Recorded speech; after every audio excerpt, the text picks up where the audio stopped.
Atlantic breakers, which are the glory of the Cornish coast, roll in today poisoned and polluted.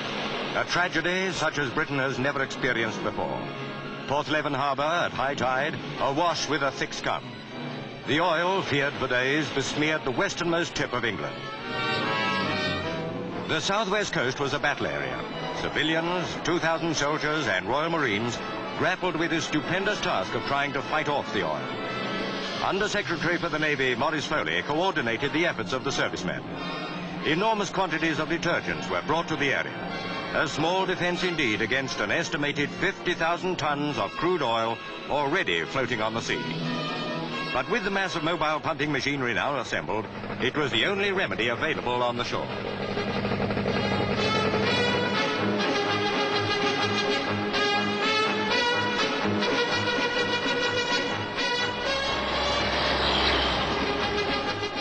Cleansing operations at Sennen Cove were typical of scores going on north and south of Land's End.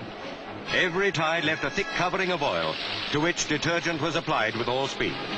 The lovely beaches of Cornwall, the delight of holiday-making millions, would not be sacrificed without a struggle.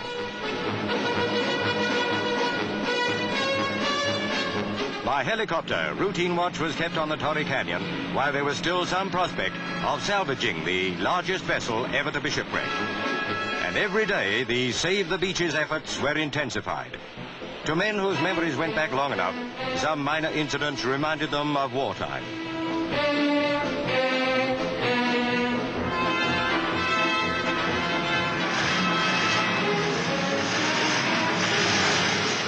Pathetic victims, even at this stage, were the seabirds. 40,000 already dead was the official estimate. More fortunate ones have fallen into human hands to be tenderly washed. It's a delicate job, but hundreds of people have spent hours cleaning them almost feather by feather. Firemen, many of them volunteers from other parts of the country, hurried to Cornwall's aid.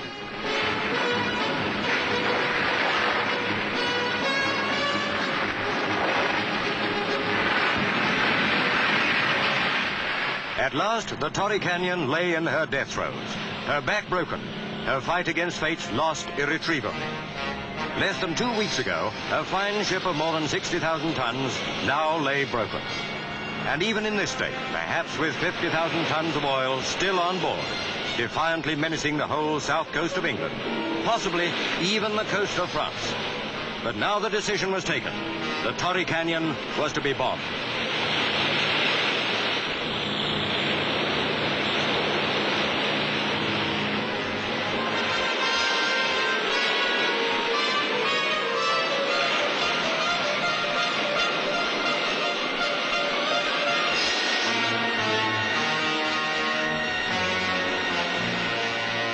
For the seabird population, the disaster could not have happened at a worse time.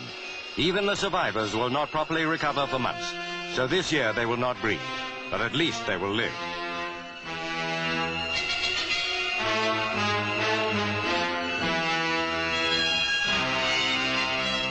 On man-made wings, 8 Navy Buccaneer jets were loaded, each with 5 1,000-pound bombs.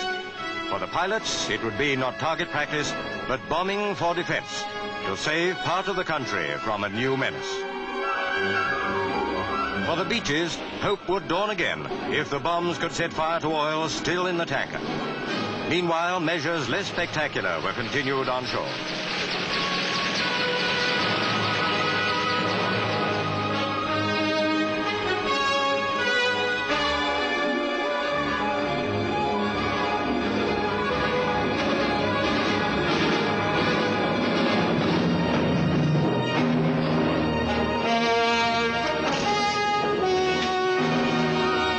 St. Michael's Mount, off Marazion, may this summer be visited by very few unless the beach cleansing measures are successful.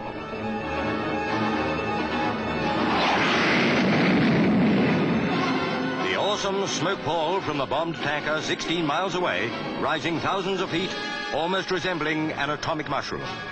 How to prevent similar tragedies, nations will have to learn.